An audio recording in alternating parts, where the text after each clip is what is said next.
পর্বের শুরুতেই আমরা জ্যাককে দেখি। জ্যাক জিয়ের জন্য অনেকক্ষণ ধরে অপেক্ষা করছিল। জি গাড়ির ভেতরে গিয়ে বসে আর বলে যে আমাকে সাইনউডে নিয়ে চলো। তো জ্যাক ওর কথা মতো সেটাই করে, জিকে সাইনউডে নিয়ে আসে।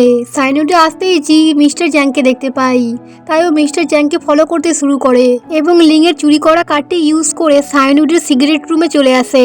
মিস্টার জ্যাং একটি জায়গায় ফাইল রেখে সেখান থেকে বেরিয়ে আসে, কিন্তু জি লুকিয়ে সেখানেও পৌঁছে যায় এবং ফাইলটিকে খোঁজার চেষ্টা করছিল। এদিকে মিস্টার জ্যাং এর কোনো না কোনো সন্দেহ হয়, তাই তিনি আবারও ফিরে আসেন। আর এইদিকে জি ফাইলটিকে খোঁজার অনেক চেষ্টা করছিল। বাইরে থেকে জ্যাক জিকে অনেকবার কল করে, কিন্তু জি রিসিভ করে না। আর জি যতক্ষণে ফাইলটি খুঁজে পায় ততক্ষণে সেখানে মিস্টার জ্যাং চলে এসেছিল। দেন আমরা দেখি ওরা জির হাত পা বেঁধে দিয়েছে এবং জিকে জিজ্ঞেস করে তুমি এখানে কেন এসেছো, কিন্তু জি কোনো জবাব না দেয়ায় ওরা জির গলা চেপে ধরে। ওরা জিকে মারার চেষ্টা করছিল, কিন্তু তখনই সেখানে জ্যাক চলে আসে। জ্যাককে দেখার পর মিস্টার জ্যাং ফাইলটি নিয়ে সেখান থেকে পালিয়ে যাচ্ছিল, কিন্তু বাইরে এসে মিস্টার জ্যাংকে জ্যাক ঠিকই ধরে নেয়। কিন্তু ফাইলটি রাস্তায় পড়ে গিয়েছিল আর সামনে থেকে গাড়িও আসছিল, কিন্তু তাও জ্যাক রাস্তায় নেমে নিজের জীবনকে ঝুঁকি রেখে সেই ফাইলটিকে বাঁচিয়ে নেয়।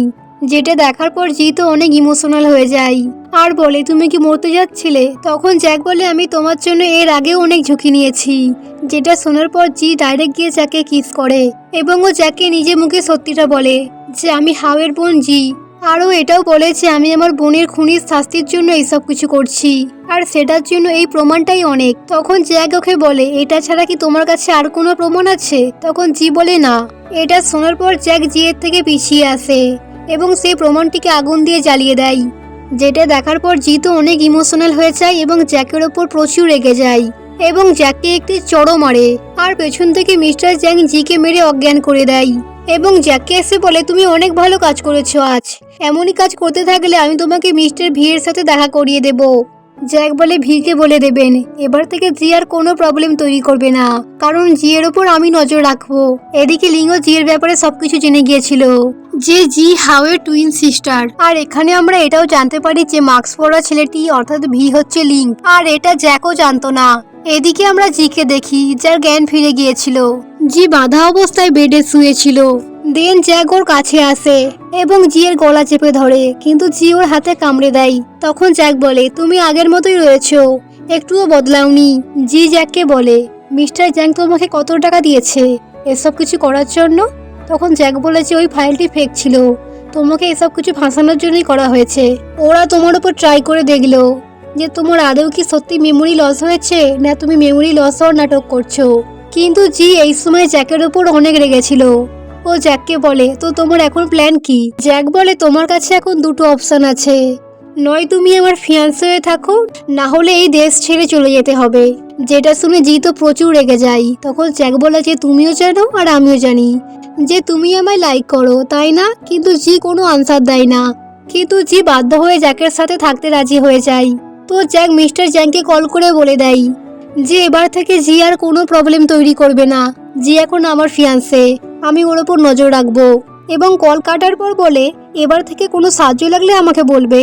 তখন জি বলে তোমার সাহায্যের আমার দরকার নেই, আমার হাতের দড়িটিকে খুলে দাও। তো জ্যাক সেটি খুলে দেয়। দেন জি এর পাশে ঘুমিয়ে পড়ে এবং কিছুক্ষণ পর চোখ খুলে এবং জিকে ধরে নিয়ে ঘুমিয়ে পড়ে। পরের দিন জ্যাক জিকে জোরজবরদস্তি ধরে নিয়ে অফিসে আসে এবং জিয়ের কপালে কিস করে আর বলে যে অফিস শেষে আমরা একসাথে বাড়ি যাব। এসব দেখে অফিসের সবাই তো অবাক হয়ে যায়, বিশেষ করে লিন। তো জ্যাক লিনের কাছে আসে আর ক্ষমা চাই আর বলে যে জিয়ের সাথে আমার সম্পর্ক অনেক দিনের।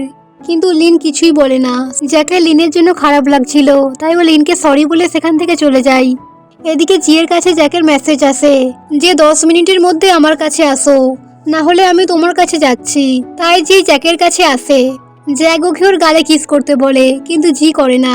তখনই কেউ জ্যাককে কল করে বলে যে সাইনউডে বড় পার্টি হবে আর সেখানে তোমাকেও ইনভাইট করা হচ্ছে। এটা শোনার পর জি মনে মনে ভাবে প্রমাণ পাওয়ার জন্য আমাকেও ওই পার্টিতে থাকতেই হবে। তারপর আমরা রাতের সিন দেখি যেখানে ওরা একসাথে ডিনার করছিল, কিন্তু জি হঠাৎই জ্যাকের অনেক কাছে চলে আসে এবং সিরিয়াস করার চেষ্টা করে।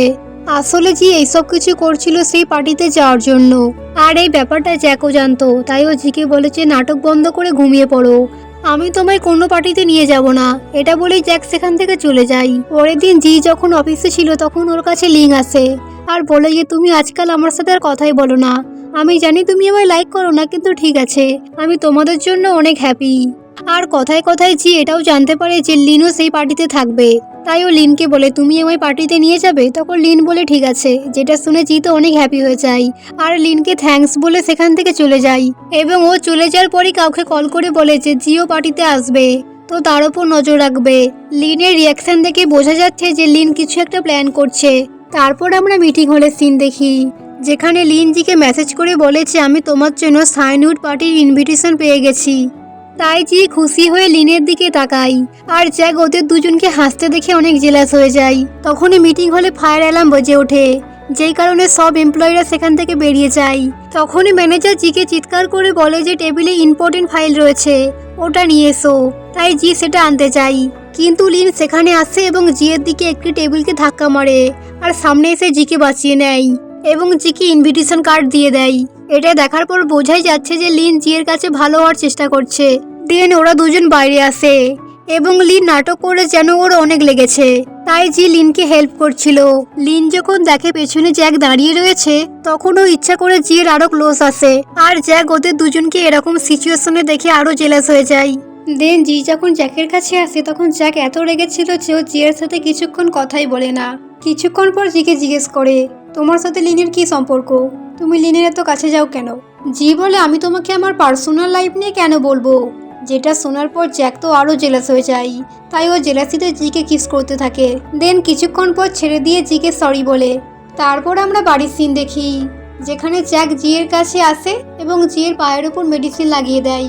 তখন জি বলে এত সব করার কি আছে, একটু আগেই তো পাগলের মতো ব্যবহার করছিলে, আর এখন জেন্টেল হওয়ার কি দরকার। তখন জ্যাক বলে তুমি এত লিনের কাছে যাও কেন? জি বলে কারণ লিন তোমার থেকে অনেক ভালো। যেটা শোনার পর জ্যাক বলে যে তুমি আমায় ছাড়া আর কাউকে দেখবে না। এটা বলে জ্যাক সেখান থেকে চলে যায়। তারপরে আমরা পার্টির দিন দেখি, যেখানে জি গেটের সামনে লুকিয়ে একটি ডিভাইস লাগিয়ে দিচ্ছিল। তখনই সেখানে জ্যাক চলে আসে এবং জিকে চেক করতে থাকে আর বলে কিছু লুকিয়ে রাখলে আমাকে বলে দাও। তারপরের সিনে দেখিয়ে জ্যাক জিকে চেন দিয়ে বেঁধে দিয়েছে আর বলছে যে আমি একটি বিজনেস মিটিংয়ে যাচ্ছি। জি এখানে জ্যাকের ওপর প্রচুর রেগে যায়, কিন্তু জ্যাক জিকে রেখে সেখান থেকে চলে যায় আর জু এটারই সুযোগ নেয়। ও একটি ওয়েটারকে ডাকে আর ড্রিঙ্ক মিশিয়ে জিয়ের কাছে পাঠিয়ে দেয়।